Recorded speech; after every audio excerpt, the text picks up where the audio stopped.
మీ business ఏదైనా మీ ఊర్లో promotion చేయాలంటే అది సుమన్ టీవీతోనే సాధ్యం. ఇప్పుడే సంప్రదించండి.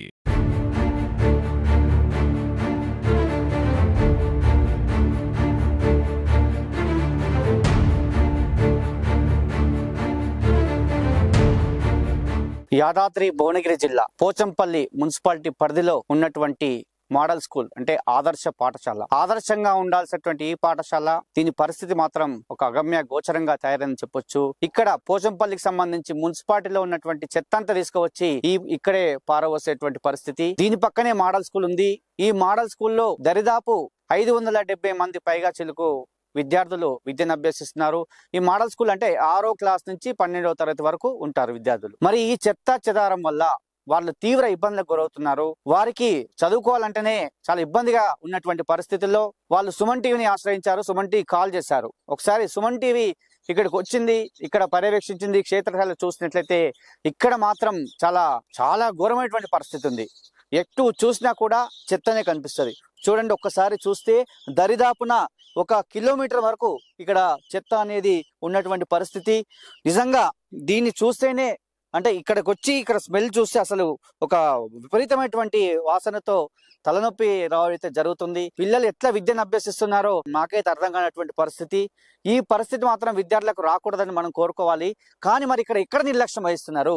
మరి పోచంపల్లి మున్సిపాలిటీ సంబంధించి చెత్త ఇక్కడ ఎందుకు పారవస్తున్నారు అనేది తెలుసుకోవాలి. ఇంకొకటి, ఈ మోడల్ స్కూల్ వెనక నుండి మొత్తం కూడా ఈ స్మెల్ అంతా క్లాస్ రూమ్ లోకి వెళ్తుందట. ఈ క్లాస్ రూమ్ లోకి వెళ్ళి కనీసం పిల్లలు ఆ క్లాస్ రూమ్ లో విద్యను అభ్యసించాల్సిన విద్యార్థులు వారికి అసలు ఏం తోచని పరిస్థితి. ఎందుకంటే ఆ స్మెల్ కు తలకాయ నొప్పి లేవడము, వాళ్ళు కిటికీలు పెట్టుకొని మరి వాళ్ళు విద్యను అక్కడ అభ్యసిస్తున్నారు. మరి అక్కడ టీచర్స్ కూడా చాలా ఇబ్బంది పడుతున్నటువంటి పరిస్థితి. మరి ప్రిన్సిపల్ కూడా కొన్ని లెటర్స్ అయితే పెట్టాడట. కానీ ఇప్పటికైతే పురోగతి అయితే జరగలేదు, ముందుకెళ్ళలేదు. హైదరాబాద్ అతి దగ్గర ఉన్నటువంటి ఈ పోచంపల్లి దగ్గర ఉన్నటువంటి ఈ మోడల్ స్కూల్లో మరి వారు జైనింగ్ కోసం ఎంతో కష్టపడుతున్నారు. పిల్లల్ని ఇక్కడ తీసుకురావడానికి ఎంతో కష్టపడుతున్నారు.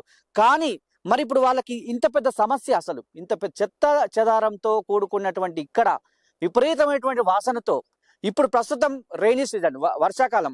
ఈ వర్షాకాలంలో మరి ఇప్పుడు వారికి ఈ చెత్త చెదారం వల్ల మలేరియా కావచ్చు, డెంగ్యూ కావచ్చు, ఇట్లా రకరకాల వ్యాధులు అయితే వ్యాపించే అవకాశం ఉంది. మరి ఇంత నిర్లక్ష్యానికి కారణం ఏంటి? మరి ఎవరు బాధ్యులు దీనికి? ఒక్కసారి మరి అసలు ఇక్కడ పరిస్థితి అయితే కొంచెం అగమ్య గోచరంగా అయితే తయారైంది. నిమ్మకు నీరెత్తినట్టు ఉన్నటువంటి అధికారులు అని చెప్పొచ్చు. పరిస్థితి అయితే ఎవరికి రాకూడదు. ఎందుకంటే కడు బీదరికంలో పుట్టినటువంటి వారు ఈ మోడల్ స్కూల్లో చదువుకోవాలని చెప్పి ఇక్కడికి వస్తే ఇక్కడ విద్యను అభ్యసిద్దామంటే ఇక్కడ ఉన్నటువంటి పరిస్థితి మాత్రం చాలా ఘోరమైనటువంటి పరిస్థితి. నిజంగా నేను ఇంత పరిస్థితి ఉందని చెప్పి అనుకోలేదు. చాలా కాల్స్ వచ్చాయి మనకు. ఆ కాల్స్ తర్వాత వస్తా అని చెప్పాను, కానీ 1 వారం తర్వాత అయితే రావడం జరిగింది. వచ్చినట్లయితే మొత్తం ఈ పరిస్థితి ఇక్కడ దాపురించినటువంటి పరిస్థితి. నిజంగా చూడండి ఎంత ఘోరం అంటే దరిదాపున 1 కిలోమీటర్ మేర ఇదంతా చెత్త. పొడి చెత్త లేదు, తడి చెత్త లేదు, ఏది లేదు. మొత్తం వాసననే, కంపు వాసన. మరి ఈ వాసనలో మనమే ఒక 5 నిమిషాలు కూడా ఇక్కడ ఉండలేకపోతున్నాము. మరి దరిదాపు ఇక్కడ 8 గంటలు వాళ్ళు ఇక్కడ క్లాస్ రూమ్ లో ఉండాలి. మరి వాళ్ళు ఎట్లా ఉంటారు? ఈ 8 గంటల వాళ్ళ విద్యను ఎట్లా వాళ్ళు వినాలి? ఈ విద్యార్థులు ఇబ్బంది పడుతున్నారు, టీచర్స్ ఇబ్బంది పడుతున్నారు, అక్కడ పనిచేసే సిబ్బంది ఇబ్బంది పడుతున్నారు. మరి ఈ పరిస్థితుల్లో నిజంగా అసలు ఇంత దారుణమైనటువంటి పరిస్థితి అంటే ఎంత చెత్త ఈ మోడల్ స్కూల్ వెనకాల వేయడానికి కారణాలు ఏంటివి? మరి ఇక్కడ ప్లేస్ లేకపోవడమా వీళ్లకు? మరి దేనికి కారణం? నిజంగా దేనికి కారణం అనేది కూడా ఒకసారి నిజంగా కొంతమంది పిల్లలు అయితే మనతో ఉన్నారు. వాళ్ళు ఈ వాసనకైతే భరించలేకపోతున్నారు. ఒక 5 నిమిషాలనే వాళ్ళకు తలనొప్పిగా వచ్చే పరిస్థితి నెలకొంది ఇక్కడే. కాబట్టి ఒకసారి అయితే వారితో మాట్లాడించే ప్రయత్నం చేద్దాం.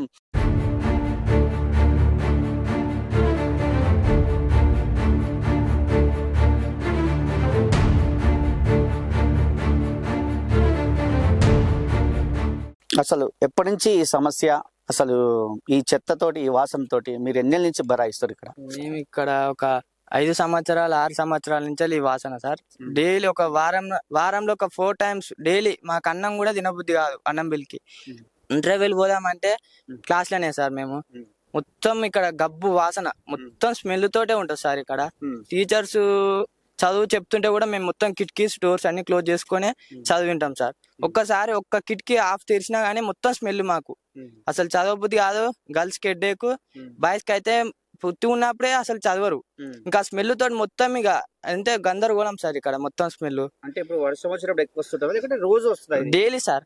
వర్షం అని ఏముండదు, ఇంక ఇది వర్షాకాలం కాబట్టి ఇక్కడ మొత్తం తడి చెత్తలే పొడి చెత్త మొత్తం కలిపి ఇక్కడ మంట పెడితే పొగ వస్తుంది సార్, స్మెల్ వస్తుంది సార్. ఇక్కడ టైఫాయిడ్, మలేరియా ఇవేం వచ్చేది కూడా మాకు తెలియదు సార్. ఇప్పుడు ఏమైనా డిసీజెస్ వస్తే కూడా ఏమైనా ప్రాబ్లం. మరి ఎందుకు ఇంత చిత్త ఎందుకు వేస్తున్నారు? మరి ఎందుకు దేని గురించి అసలు? దేని గురించో తెలియదు సార్. మేము చదువుకుంటున్నప్పటి నుంచి అయితే మొత్తం ఇక్కడనే చెత్త, అసలు ఎక్కడ కూడా లేదు సార్. ఇక్కడ స్కూల్ పక్కన పడి డంపింగ్ యార్డ్ అని ఎక్కడ కూడా లేదు. ఇది ఇక్కడనే మేము ఫస్ట్ టైం చూస్తున్నాం సార్. దీని గురించి ఎవ్వరు అయితే తీసుకోలేదు, స్పందించడం లేదు సార్. ఏ నాయకుడు వచ్చినా వచ్చిపోవడం తప్ప మాకు చేసేది ఏం లేదు సార్. ఎక్కడ చూసినా 4 దిక్కులు చూసినా మాకు 4 ప్రాబ్లమ్స్ ఉన్నాయి సార్. ఇంకా ఇది సిస్టమ్ ఉంది. పక్కన చూస్తే బ్యాటరీ కంపెనీ నుంచి స్మెల్ రావడం, ముంగడ చూస్తే లారీల నుంచి ఇబ్బంది, అక్కడ చూస్తే మాకు షెల్టర్ లేదు సార్. ఏ ఎమ్మెల్యే అయినా వచ్చిపోతుంది కానీ మాకు షెల్టర్ లేదు. గత ఎమ్మెల్యే పైలశేఖర్ రెడ్డి గారు మాకు స్కూల్ కి శాంక్షన్ చేసిండు, బునాది తీసిండు, బస్ స్టాండ్ వస్తుందని చెప్పిండు. చెప్పిన తర్వాత ఆపేయడం జరిగింది సార్. ఏ చెత్త పరిస్థితి ఏంది సార్? క్లాస్ లో మేము ఇంటుంటే పొగ వచ్చి మా కళ్ళు మండడం జరుగుతుంది సార్. ఏ డిసీజ్ వచ్చేది తెలియదు, డయేరియా ఇలాంటి వ్యసనాలు వస్తున్నాయి. ఇంటికాడ పేరెంట్స్ చెప్పమని పంపిస్తారు, బడికి పంపిస్తారు కానీ మాకు ఈ బాధలు చూసి బడికి రాబుద్ది అయితే లేదు సార్. అంటే ఎన్నేం లేదు సార్. మేము ఇప్పుడు నాది ఇంటర్మీడియట్ సార్. నేను 6వ తరగతి నుంచి అంతకు ముందు బ్యాచ్ల నుంచి జరుగుతుంది సార్. ఇది ఇక్కడే కాదు, ఇంకా లోపలికి కూడా ఉంటది సార్. అక్కడ చూస్తే అక్కడ మాకు ఎక్కడ చూసినా ఇబ్బంది సార్. మాకు ఆదర్శ పాఠశాల ఇచ్చారు కానీ మాకు సాలతో ఇబ్బంది లేదు సార్. మాకు ఇక్కడ చుట్టుపక్కల వ్యసనాలతో ఇబ్బంది ఉంది సార్. దయచేసి మీ సుమన్ టీవీని కలిసినాం, మా దగ్గర స్పందించరేమో అనుకుంటున్నాం సార్. ఇక్కడ చెత్త వల్ల మాకు మస్తు ఇబ్బందులు ఎదురవుతున్నాయి. దోమలు అవి ఇవి ఉంటాయి. క్లాసులు గిట్లా సరిగ్గా వినలేకపోతున్నాము. ఎప్పటి నుంచి ఉందా మీ సమస్య? ఇది సమస్య ఇప్పుడు 5-6 సంవత్సరాలకు ఎక్కువ అవుతుంది ఈ స్కూల్లో చదవబట్టి. క్లాసులు గిట్లా సరిగ్గా వినలేకపోతున్నాము. స్మెల్ బాగా వస్తుంటది. అలాగే ఇక్కడ మంట పెడుతుంటారు, పొగ ఇట్లా చాలా ఇబ్బందికరంగా ఉంటది. వాసనతో పాటు పొగ ఇట్లా వస్తుంది. కళ్ళు మంట, కడుపు నొప్పి, నెత్తి నొప్పి చాలా ఇబ్బందికరంగా ఉంటది మాకు. ఇక్కడ ఎంతమంది ఉంటారు మొత్తం విద్యార్థులు? ఇక్కడ ఉండబట్టి 600 మంది ఉంటారు. చాలా ఇబ్బంది అవుతుంది. అక్కడ బ్యాటరీ కంపెనీ అది ఇట్లా స్మెల్ బాగా వస్తుంటది. ఇక్కడ చాలా ఇబ్బంది ఉంది సార్. మేము ఉండలేకపోతున్నాం సార్. క్లాస్లలో మొత్తం వాసన వస్తుంది. కిటికీలు పెట్టుకుంటాం సార్. గర్ల్స్ కి అయితే మొత్తం తలకాయ నొప్పులు, హెడేక్స్ అవన్నీ వస్తున్నాయి సార్. దీనివల్ల కిటికీలు పెట్టుకుని పాఠాలు వింటారా? అవును సార్. రానికి ఇబ్బంది అవుతుంది సార్ మాకు. సమస్య ఏందబ్బా ఇక్కడ? ఎందుకు ఇక్కడ డంపింగ్ ఎందుకు చేస్తారు ఏమో సార్. మామూలుగా మీరు అడుగుతలేరు ఎవరు? అడిగినాం సార్, చేసామని అన్నారు సార్. వచ్చేది సార్ చాలా మంది తీసేసామని అన్నారు సార్. ఇప్పటిదాకా ఏం చేయలేదు సార్. తీసేయలేక అందరికి ఇదే సమస్య. అందరి సమస్య. ఇంత పెద్ద దాదాపు కిలోమీటర్ వరకు ఉంది ఇంత చెత్త. మరి అసలు ఏంది మరి పరిస్థితి ఏందని ఎవరు అడుగుతలేరా? అడిగినాం సార్, లీటర్లు ఇచ్చినాం, అన్నీ వేసినట్టు సార్. దీనివల్ల ఇది తీసలేరు సార్ చెత్త. మాకు ఇబ్బంది అవుతుంది చాలా. మేము ఇక్కడ పీస్ఫుల్ ఎన్విరాన్మెంట్ ఉందని కాలేజ్ లో జాయిన్ అయినాం సార్. కానీ ఇక్కడ చూస్తే ఈ డంపింగ్ యార్డ్ వల్ల చాలా ప్రాబ్లమ్స్ ఫేస్ చేయాల్సి వస్తుంది. మేమైతే డైలీ హెడ్ ఎక్ అని, స్టమక్ పెయిన్ అని, స్మెల్ వల్ల చాలా సఫర్ అవుతున్నాం. ఎంతో చదువుకోవాలని వచ్చాం కానీ ఇక్కడ ఈ సిచ్యువేషన్ చూస్తే అలా కావట్లేదు. అందులో మాకు చాలా దీని వల్లనే చాలా హెల్త్ ప్రాబ్లమ్స్ వస్తున్నాయి. మేము తొందరగా సిక్ అవుతున్నాం. అంటే మెయిన్ గా ఏందమ్మా ఈ వాసనతో? ఈ స్మెల్ వల్లనే సార్. వినలేకపోతారు క్లాస్ లో. యా, ఆదర్శ పాఠశాల అని చెప్పి ఇక్కడ నుంచి వచ్చారు కానీ ఇంత బాగలేదని మీరు అంటారు. అంటే ఇక్కడికి వచ్చాక తెలిసిందా మీరు ఇదంతా? అవును, ఇక్కడికి వచ్చాకే తెలిసింది. మరి ఇప్పుడు మీరేం కోరుకుంటారమ్మా? ఇదంతా కొంచెం రిమూవ్ చేసి మాకు కాలేజ్ బ్యాక్గ్రౌండ్ మొత్తం కొంచెం నీట్ గా ఉండాలని మేము కోరుకుంటున్నాం సార్. బ్యాడ్ స్మోక్ వస్తుంది సార్. స్మోక్ వల్ల అసలు చాలా ఇబ్బందిగా ఉంది మాకు. హెడ్ ఏక్, స్టమక్ పెయిన్ అనేది చాలా ఇష్యూస్ వస్తున్నాయి. దీన్ని కొంచెం తీసేస్తే బెటర్ సార్. హెడ్ ఏక్, స్టమక్ పెయిన్ చాలా త్వరగా వస్తున్నాయి. మరి ఎంత కిటికీలు పెట్టుకొని చదువుతున్నట్టు? విండోస్ క్లోజ్ చేసుకొని చదువుకోవాల్సి వస్తుంది సార్. 8 గంటల స్మెల్ వస్తూనే ఉంటుందా? వస్తూనే ఉంటది సార్. ఇది ఈ స్మెల్ మళ్ళీ అక్కడ కంపెనీ స్మెల్ అవన్నీ వస్తుంటాయి. బ్యాటరీ కంపెనీ, స్మోక్ చాలా ఇబ్బందిగా ఉంది సార్. మరి ఏం కోరుకుంటున్నారు చివరి? ఇదంతా క్లీన్ చేయాలని. మళ్ళీ ఈగలు చాలా వస్తున్నాయి సార్. దాని వల్ల చదువుకోవడం ఏమో గానీ ఇబ్బందులు, హాస్పిటల్ పాలవడమే ఎక్కువ ఉంది. అంటే భోజనం చేసేటప్పుడు వస్తాయి సార్. ఇక్కడ కోతులు తిరిగి మళ్ళీ క్లాస్ రూమ్ లో కోతులు వస్తాయి. కోతుల సమస్య కూడా ఇంకా చాలా ఉంది సార్. అది కూడా టిఫిన్ బాక్సెస్ తీసుకోపోతాయి, క్లాస్ రూమ్ అంతా డట్టి చేసేసాయి. ఫుడ్ తినేటప్పుడు అంటే దోమలు, ఈగలు వస్తాయి. తెలిసింది. అంతే సార్, తినట్లేం సార్ అసలు. అంతే ఈ వాసన వల్ల మరి ప్రిన్సిపల్ వాళ్ళందరూ ఏమన్నారు? ఇది దీన్ని ఎట్లా తీసేయాలనే ఉంది సార్, కానీ ఎంత మంది చెప్పినా కానీ అది ఏం తీసామంటున్నారో ఏం చేస్తలేరు సార్. ఈ విద్యార్థులు చెప్పే మాటలు వింటుంటే చాలా బాధ కలుగుతుంది, చాలా ఆవేదన చెందుతున్నారు. ఎందుకంటే ఈ చెత్త చెదారం వల్ల దోమలు ఈగలు వచ్చి వాళ్ళు తినేటువంటి ఆహారం పైన కూడా వాలేటువంటి పరిస్థితి, ఈ వాళ్తున్న క్రమంలో వాళ్ళు తినే తిండి కూడా సరిగా తినేటువంటి పరిస్థితి. మరి మంచి ఫుడ్, ఆదర్శ పాఠశాలలో మంచి ఫుడ్ ఉంటుంది, ఉన్నప్పటికీ ఆ ఫుడ్ తినాలంటే ఈ దోమల ఈగల వల్ల వాళ్ళగానే ఆ చార్లు కానీ లేకుంటే అన్నంలో కానీ వాళ్ళగానే వాళ్ళు ఫుడ్ కూడా పడేసే పరిస్థితి నెలకొంది. మరి ఈ చెత్తతో కాకుండానే ఈ ఆదర్శ పాఠశాల పక్కనే కొన్ని బ్యాటరీస్ కంపెనీలు ఉన్నాయట. ఆ బ్యాటరీస్ కంపెనీ నుంచి వచ్చే స్మెల్ మాత్రము విపరీతంగా వస్తుంది. వాటి వల్ల కూడా మాకు చాలా ఆ స్మెల్, ఈ చెత్త స్మెల్ కాకుండా ఆ స్మెల్, ఈ రెండు స్మెల్లతోటి నిజంగా మా ఆరోగ్యాలు అయితే ఖరాబ్ అయ్యే పరిస్థితి నెలకొన్నదని చెప్పి వాళ్ళు కూడా ఆవేదన చెందినటువంటి పరిస్థితి. అమ్మాయిలు మాట్లాడుతుంటే చాలా బాధ కలుగుతుంది.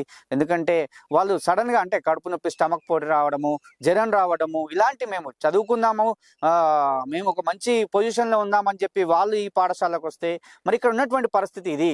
నిజంగా టీచర్లు మాత్రం విద్యాభవనం సక్రమంగా ఉంది, అద్భుతంగా ఉంది.